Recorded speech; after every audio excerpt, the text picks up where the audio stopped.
Hi, this is Pam, Flower Patch Farmhouse, and we are going to trim this clematis today. This is a Pruning Group 3 clematis, or clematis, however you want to pronounce it. And I shared with you before pruning a Group 2, which one of the ways you prune Group 2 is how you prune Group 3. And it's very simple, quick and easy, and you will get beautiful blooms on Group 3, usually most of the summer. This one blooms all the way through summer. It has a great big huge flush, smaller blooming, and then another huge flush if you deadhead it. It can be kind of tedious to deadhead because it's still blooming quite prolifically when others are fading, but it's well worth it because you will get blooms on into fall. So let me point the camera down where I'm going to prune, and I will show you how easy it is. And this, by the way, is Warsaw Nike. Many places group it as Group 2, but after observing it and then checking out a clematis grower and seller, they also list it as a Group 3, and I have noticed it is a Group 3 the way it acts. So let's get going. And if you ever see Warsaw Nike in any stores or what have you, get it, because it is a beautiful bloomer and it just blooms constantly all summer long. I will share a picture here of it in bloom and you can see it. So right here is the base of this, and look how thick that and woody that is. That's a good healthy base. I'm going to come back probably a good down to about 12-8 inches, and I'm just going to whack it off. It's already started to bud in areas, but this really keeps it blooming healthily. I have a post on how to prune for top to bottom blooms, and that works too, but I have now found that this works just as well and is faster and easier. And you just whack, and then you will cut out all the other growth that's up here. See that? All this, and this is what's left, and all the new growth will come up from here and just go on up. So I'll continue cutting, and I will show you what it looks like when I am all done. Well, if you want to watch me, I'll speed this up, and then you can see how I clear out the top. Let me move the camera up, and now you can see, here's the top part. There's the top part, and I'm just going to clean it out.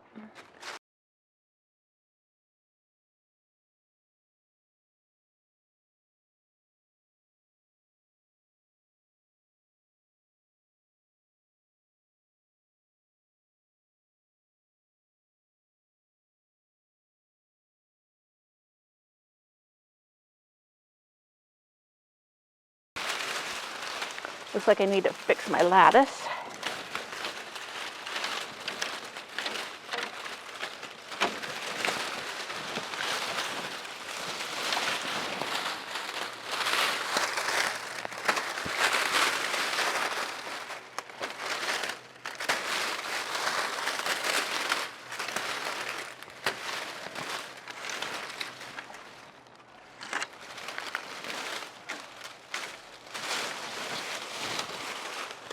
All that will go in the compost. And I really do need to paint and fix this lattice, and while this is open, I can get that done and not covered with vines.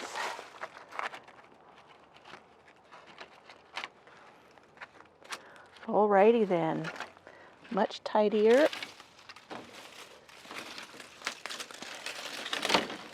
And that is how easy it is to prune Group 3 clematis in your garden. I'm just looking at it here and pulling out all these stray ones so I don't have all this grub in here. And if you wanted to, you could leave one vine and see how it would do just to test in your own garden. I'm always experimenting to see which plants will do And that, my friends, is how easy it is to prune a Group 3 Clematis. This is mid-February. A lot of times I wouldn't be able to get out here because of snow, and I would have done this in March. So choose the best time for your area. For me, that's when they're just starting to bud out. My other Group 2s are starting to bud out, and that's when I do my spring prune on them. A lot of times I will cut them back in fall, but last year I found that trimming them back in early spring, late winter was really the best way to go. Forgive the chainsaws. These are guys here cutting down some damaged trees.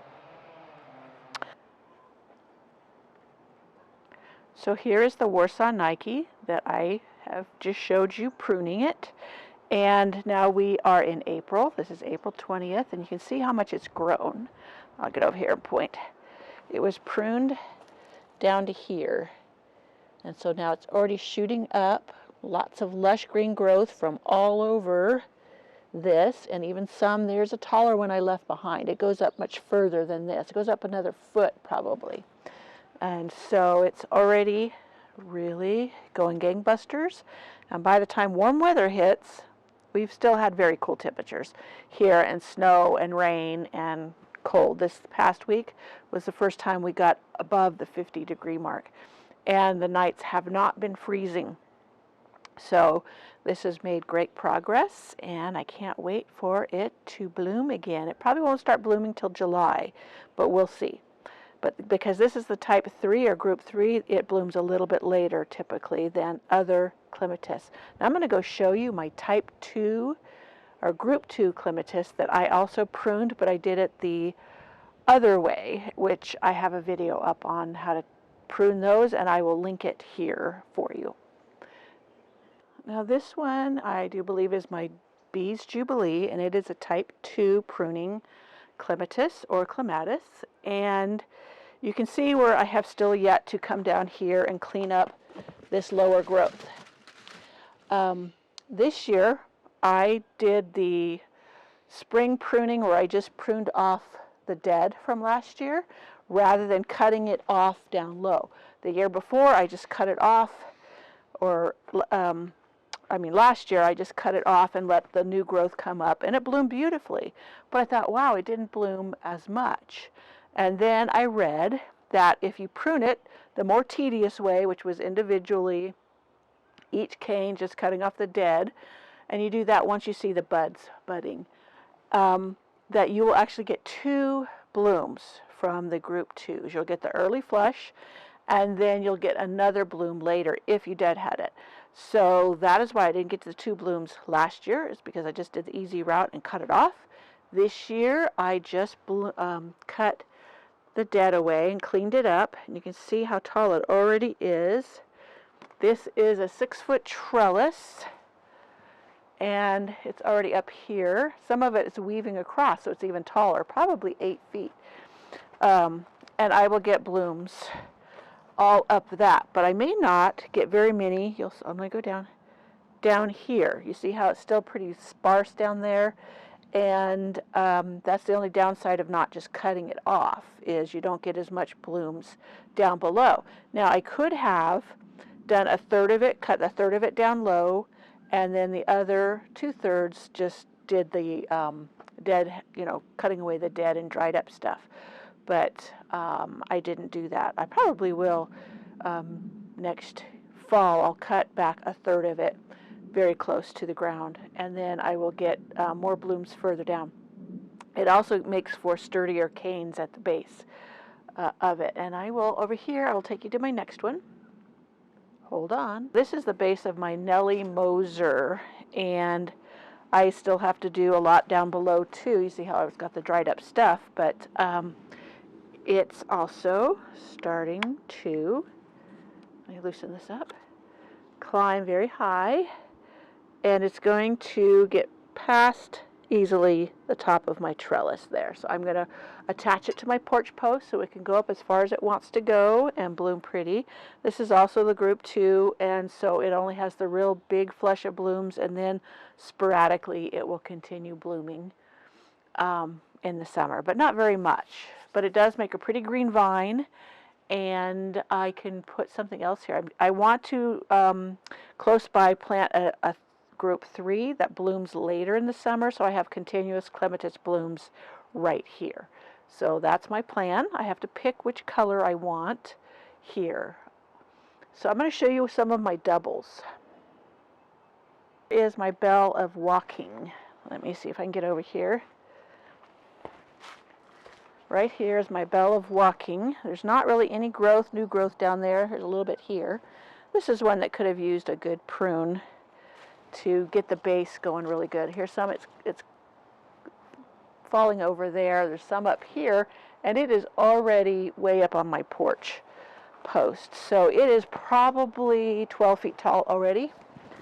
And I'm just going to keep connecting it up there, and I will have something down below, I can't even see my hand, down below to cover up the base. Something blooming down there, maybe daisies or black-eyed Susies or something. And then we don't see the ugly base that's kind of bare.